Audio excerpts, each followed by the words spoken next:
and many supported by other peace groups in Israel. They're trying to loud their voice to break the silence in the Israeli sides and say to their government, please stop looking from the window that just implement the personal and factional interest of their factional interest. Don't use the killing of innocent people on behalf of the Israeli people, killing the Palestinians on behalf of the Israeli people, just because you are planning for the next election. Just you are planning not to have a collapse in their government, in their coalition in the government. People in the media, the Israeli media, saying, "Hey, stop these issues." Everything becoming clear. You are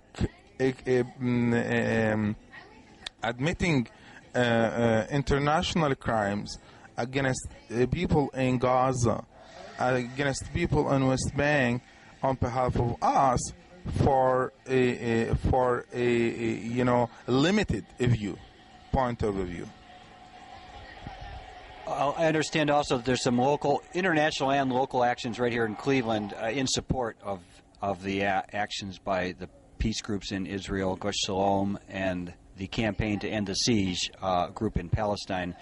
There'll be a town meeting here January 26th at Khan Zaman Restaurant on West 25th in Franklin, and that'll be at 3 o'clock, and there's a march beforehand starting at 2 o'clock, marching to that point, and a rally. So that's the 26th. I know that you can contact truth_force@yahoo.com for more information on that. Back to your family, though, Akram, how is your wife and children holding up? See, they are holding up, and like any people in Gaza. So they are living, in a situation. It's under fear, under poverty, because now 80% of Gazan people living under poverty. So it's people in Gaza living under fear every night, encouraging. Gaza is a small piece of land, 30 kilometers in its long, 3 miles in its width. So it's the two sides, one from the sea and it's controlled by the Israeli ships, and the other east side controlled by the Israeli tanks. So the shelling from the two sides for 3 kilometer depths, making everybody in Gaza, 1.8 million people, as a target for the random shelling of daily Israeli incursions. And you were telling me earlier that your wife's cousin was just killed in one of these bombings. Is that right? Yes, it's my wife's and cousin killed. My wife's brother injured. And in my family, extended family, more than 10 people fallen, in these unjustified, incursions, unjustified killings in Gaza. I remember one of my family 1 year ago. He is just sitting in front of his house. They shelled assassinated people in car, and when they assassinated people in car, they injured him, serious injury, and he died after 2 days, just because he is sitting in front of his house.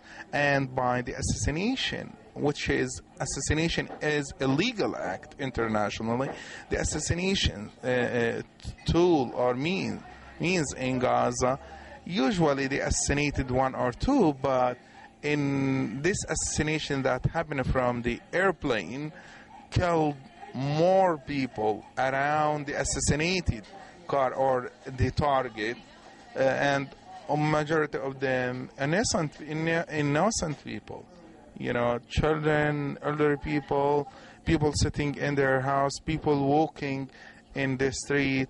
And one time a complete family died in 2 cars because the 2 cars being driving behind the assassinated car. So they assassinated the car, and 2 cars behind the assassinated car killed completely.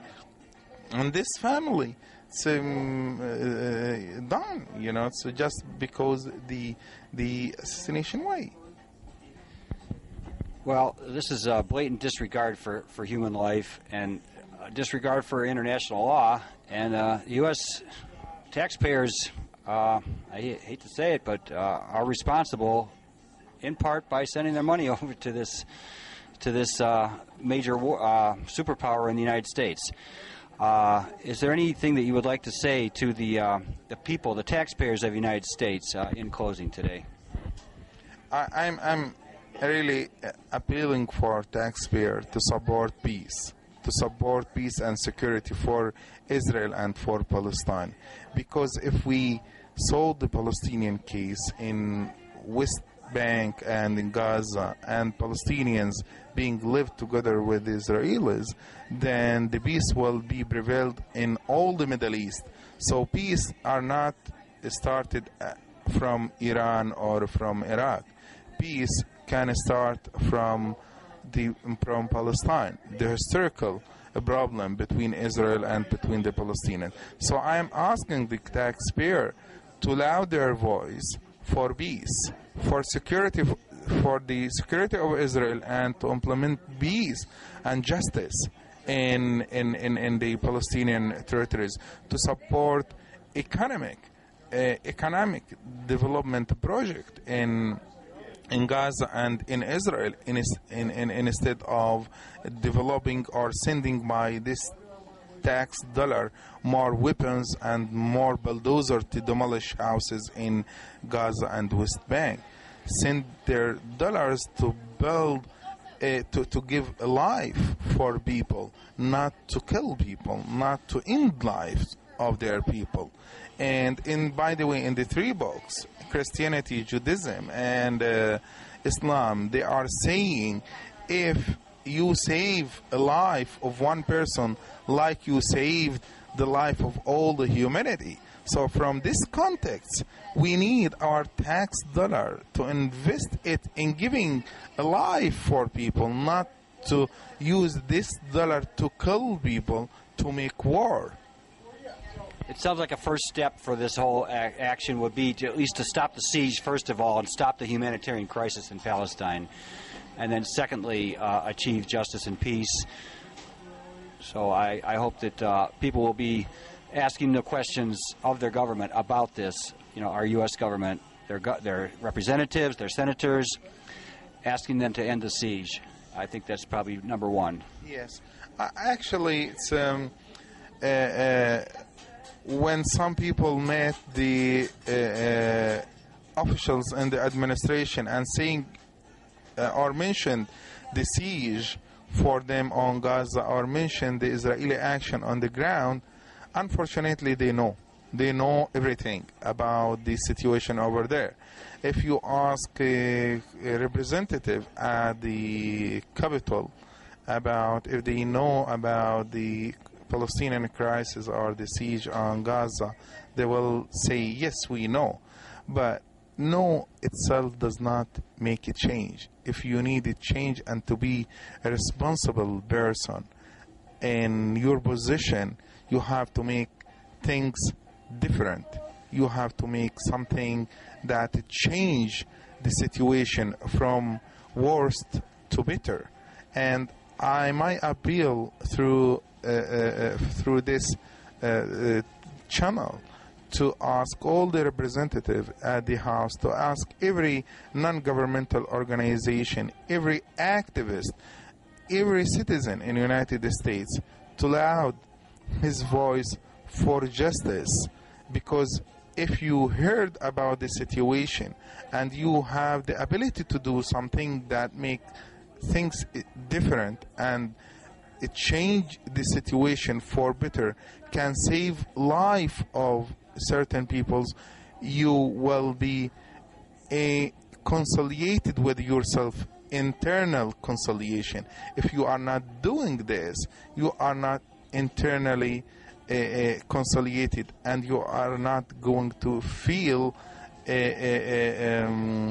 comfortable from your inner feeling if you are not practice your efforts to do things different. Sounds like Middle East peace begins right here in our own homes. So I think we all should take heed of this concern and this request by our friend Akram. Thank you very much. Thank you, Akram. Thank you very much. Thank you very much.